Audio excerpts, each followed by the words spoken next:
Bijapur 12 number ward ರೀ. ಅಲ್ಲಿ ಸಾಕಷ್ಟು ನಾನು ರಸ್ತೆ ಕೆಲ್ಸ ಹಿಡ್ಕೊಂಡು ಪ್ರತಿ ಓಣಿ ಒಳಗ ಬೀದಿ ದೀಪಗಳು ಏನೇ ಸಮಸ್ಯೆ ಇದ್ರು ನಾನು ಅಲ್ಲಿ ಓಡಾಡಿ ಮಾಡ್ತೀನಿ. ಆಮೇಲೆ ಇತ್ತೀಚೆಗೆ ಏನಾಗೈತೆ ಸರ, ಒಂದು ದತ್ತ ಸಾಯಿ ಮಂದಿರ ದೇವಸ್ಥಾನ ಕಟ್ಟಾರಿ. ಆ ದೇವಸ್ಥಾನದಾಗ ಪ್ರತಿ ಸಲ ನಾವು ಸೇವೆ ಮಾಡ್ತಿರ್ತೀವಿ. ಸೇವೆ ಮಾಡೋ ಸಂದರ್ಭದಾಗ ಅಜಿತ್ ಡಾಕ್ಟರ್ ಗತಾಟೆ ಅಂತ ಒಬ್ರು ವ್ಯಕ್ತಿ ಅವ್ರ ಏನ್ ಮಾಡ್ತಾರ ಸರ, ನಮಗ ಕಿಶಿಂದ ಏನ್ ತಳವಾರ ಸುಳಿ ಮಕ್ಳ ತಳವಾರ ಜಾತಿ ಅವ್ರು ಈ ಗುಡಿಯಾಗ ನಿಮ್ದೇನ್ ಕೆಲ್ಸ, ನಿಮ್ಗೆ ಎಷ್ಟೈತಿ ಬಾಯಿ ಮುಚ್ಕೊಂಡಾಕ ಊರ್ ಹೊಡಗ್ ಸುಮ್ಮ ಇದ್ರ ಚಲೋ ಐತಿ, ಇಲ್ಲ ತಿಗೋ ನಾವು ಅವ್ರ ಯಾರೋ ಪ್ರದೀಪ್ ಯಜಮಾನ ಅಂತ ಹೇಳ್ತಾರ್ರಿ ದೇವಣದವ್ರದವ್ರ ಕಡೆನೆ, ಅವ್ರ ಕಡೆಯಿಂದ ನಮಗ ಜೀವ ಬೆದರಿಕೆ ಹಾಕಿಸ್ತಾರ್ರಿ, ಕೊಲೆ ಮಾಡಿಸ್ತೀನಿ ನಿನಗ, ಈ ವಾಡದಾಗ ಲೈಟ್ ಹಾಕುದು, ಓಣ್ಯಾಗ ಅಲ್ಲಿ ಇಲ್ಲಿ ತಿರುಗಾಡೋದು, ರೋಗ್ ಮಾಡಿ ನೀ ಯಾವ ಸುಳಿ ಮಗನ, ನಿಮಗೇನ್ ಅವಶ್ಯಕತೆ ಐತಿ, ನಿಮ್ ತಳವಾರ ಜಾತಿ ಎಟ್ಟೈತಿ ಅಟ್ಟಿ ಇರುತ್ತ ಸುಳಿ ಮಗ ಒಯ್ದು, ನೀವು ವಾಲ್ಮೀಕಿ ಜಾತಿ ಅವ್ರು ನಿಮ್ದು ದತ್ತ ಸಾಯಿ ಮಂದಿರದಾಗ ನಿಮ್ದೇನ್ ಕೆಲ್ಸನೆ ಹಿಂಗ ಕಿಶಿಂದ ಲ್ಯಾಬ್ರೇರಿ ಹೋಗೋ ಮುಂದೆ 2-3 ಸಲ ಸರ ಅದ್ ಯಾರೋ ಒಂದ್ 3 ಮಂದಿಗೆ ಮಾಸ್ಕ್ ಹಾಕೊಂಡ್ ಒಂದ್ ಕಿಶಿಂದ ಅಲ್ಲಿ ಕರ್ಕೊಂಡ್ಬಂದು ಈ ಡಾಕ್ಟರ್ ಅಜಿತ್ ಗತಾಟೆ ಅನ್ನೋರು ನನಗ ಕಲಾಸ್ ಮಾಡ್ತೀನಿ ಅಂತ ಜೀವ ಬೆದರಿಕೆ ಆಗ್ತಾರೆ. ನಿಮ್ದು ಏನೇ ಇದ್ರು ಬಾಯಿ ಮುಚ್ಕೊಂಡು ನೋಡ್ಯಾಗ ಸುಮ್ ಇರ್ಬೇಕ್ ನೀ.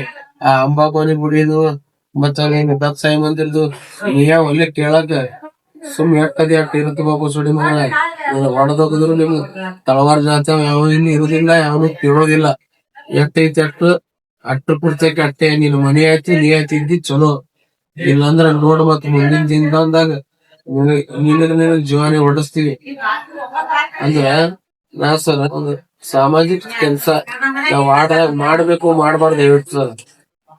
ಇವ್ ನನ್ನಿಂದ ಕೆಲವೊಬ್ರು ಫೋನ್ ಹಚ್ಚಿರ್ತಾರ, ಒಂದ್ ಲೈಟ್ ಹಾಕಪ್ಪ ಶಿವು, ಒಂದ್ ಸ್ವಲ್ಪ ರೋಡಿನ ಸಮಸ್ಯೆ ಇದ್ದ ಸಮಸ್ಯೆ ಆದಾಗ ನಾವ್ ಅಲ್ಲಿ ಒಂದು ಸಾರ್ವಜನಿಕ ಭಾವನೆಯಿಂದ ಅಲ್ಲಿ ನಾವ್ ಹೋಗಿ ಒಂದ್ ಕೆಲ್ಸ ಮಾಡ್ಸೋದು ತಪ್ಪತ್ತ ನೀವ್ ಹೇಳ್ಬಿಟ್ಟು ಸರ್. ಮ್ಯಾಗಿನ ಏನೋ ವಿನಾಕಾರಣ ದೋಷ ಮಾಡ್ತಾರೆ.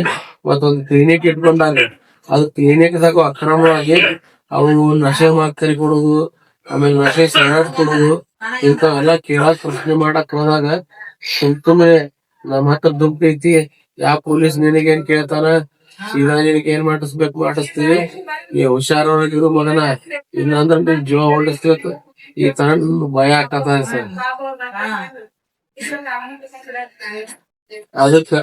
ಅದಕ್ಕೆ ನಾವು ಓಣ್ಯಾಗ ಸಾರ್ವಜನಿಕರ ಕೆಲ್ಸ ಮಾಡೋದು ಬೇಡ ಇಷ್ಟೇ ನೀವ್ ಹೇಳ್ಬಿಡ್ತಾರ.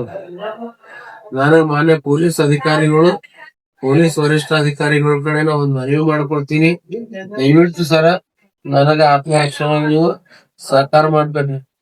ಯಾಕಂದ್ರೆ ಈಗ ಒಂದ್ ವಾರ್ಡ್ ಐತಕ್ಕಂತ ಸರ ಸಮಸ್ಯೆ ಇದ್ದಲ್ಲಿ ನಾವು ಇರಬೇಕು, ಅದ್ರ ಬಗ್ಗೆ ನಾವು ಧ್ವನಿ ಅಂತ ತಪ್ಪೇನು ಹೇಳ್ಬಿಡಿ ಸರ್. ಆ ಡಾಕ್ಟರ್ ಸ್ವಂತ ಮೆಡಿಕಲ್ ಅದನ್ರಿ? ಸ್ವಂತ ಮೆಡಿಕಲ್ ಅದ ಸರ. ಅವ್ರ ಹುಡುಗರಿಗೆ ನಶೆ ಮುಗಿ ಕೊಟ್ಟ, ಯಾವ್ಯಾವ ಸೈರಪ್ ಕೊಟ್ಟ, ಇಂಥವೆಲ್ಲ ಮಾಡ್ತಾರೆ. ಅದನ್ನ ಕಂಟಿನ್ಯೂ ಮಾಡಕ್ ಹೋದ್ರು ನಮಗ್ ವೈಯಕ್ತಿಕ ಟಾರ್ಗೆಟ್ ಮಾಡಿ, ನಾ ದೇವಣಗಾವ್ ಯಾರ ಪ್ರದೀಪ್ ಎಂಟ್ಮಾನು ಅವ್ರ ಸಹೋದರ ಹೆಸರು ಹೇಳಿ ನಿನಗ ನಾ 15 ಲಕ್ಷ ರೂಪಾಯಿ ಕೊಟ್ಟ ನಿನಗ್ ಹೊಡಿಸ್ತೀವತ್ತಂದ ಈ ಮಟ್ಟಿಗೆ ಬೆಳೆದಾರ ಸರ್. ಈಗ ನೀವೇನ್ ತೊಗೊಂಡ್ರಿ? ಈಗ ಏನಿಲ್ರಿ, ನಿನ್ನೆ ಅವ್ರು ಬಂದ್ ಕೊಟ್ಟಿದ್ದು ಅದೇ ಸೈರಪ್ ತಂದ್ ಕೂತೀನಿ ಸರ. ನನಗ್ ಪೂರಾ ಜೀವ ಬೆದರಿಕೆ ಐತ್ರಿ. ನನಗ್ ಏನಾದ್ರು ಹೆಚ್ಚು ಕಮ್ಮಿ ಆದ್ರೆ ನನ್ನ ಕುಟುಂಬಕ್ಕ ಈ ಗತಾಟೆ ಡಾಕ್ಟ್ರು ಮತ್ ಇವ್ರ ಹಿಂದಿರೋರೆ ಇವರೇ ಕಾರಣ ಸರ್. ನಿಮ್ಮ ಹೆಸರು ಹೇಳ್ರಿ? ನನ್ನ ಹೆಸರು ಶಿವ ಕೋಳೆ ಅಂತ ಸರ್. ಎಷ್ಟನೇ ವಾರ್ಡ್ ಇರ್ತೀರಿ? ನಾವ್ 12 ನಂಬರ್ ವಾರ್ಡ್ದಾಗ ಇರ್ತೀವ್ರಿ. ರಸ್ತೆ ಆಗ್ಲಿ, ಡ್ರೈನೇಜ್ ಆಗ್ಲಿ, ಎಲ್ಲೇ ಒಂದ್ ಸಮಸ್ಯೆ ಆದಾಗ, ಹಿರಿಯರ್ ಸಮಸ್ಯೆ ಆದಾಗ ಅಲ್ಲಿ ನಾವು ಭಾಗವಹಿಸ್ತೀವಿ. ಕಾರ್ಯಕ್ರಮದಾಗ ಇರೋದು ಒಂದ್ ಉದ್ದೇಶದಿಂದ ಇವರಿಗೆ ಅದು ಬಹಳ ಮನಸ್ಸಿಗೆ ಹತ್ತೈತಿ. ಹಿಂಗಾಗಿ ವಿನಾಕಾರಣ ಯಾರೋ ಅಪರಿಚಿತರು ತಂದು ನನಗ ಅಲಿಯಾಬಾದ್ ರೋಡ್ ಮ್ಯಾಗ ಹೋಗಾಕು ನನಗ ಜೀವ ಬೆದರಿಕೆ ಹಾಕತ್ತಾರಿ, ನೀನು ಹೊಡ್ಸ್ತೀವಿ ಕಲಾಸ್ ಮಾಡ್ತೀವಿ ತನ್ನತಾರ ಸರ. ನನ್ನ ಜೀವಕ್ಕೆ ಏನ ಅಪಾಯವಾದ್ರ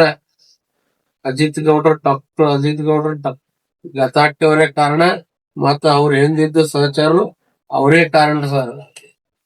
ನನಗ್ ದಯವಿಟ್ಟು ಪೊಲೀಸ್ ಆಯುಕ್ತರು ನೀವೆಲ್ಲಾರು ಕೂಡಿ ನನಗ ಆತ್ಮರಕ್ಷಣೆಗೆ ಅನುಮತಿ ಮಾಡಿ ಕೊಡ್ಬೇಕು ಸರ್. ದಯವಿಟ್ಟು ನಿಮ್ಮಲ್ಲಿ ಮನವಿ ಮಾಡ್ಕೊಳ್ತೀನಿ. ಮತ್ತ ನಮ್ದು ತಳವಾರ ಸಮಾಜ ಬರ್ತದ ಸರ್. ಈ ದತ್ತ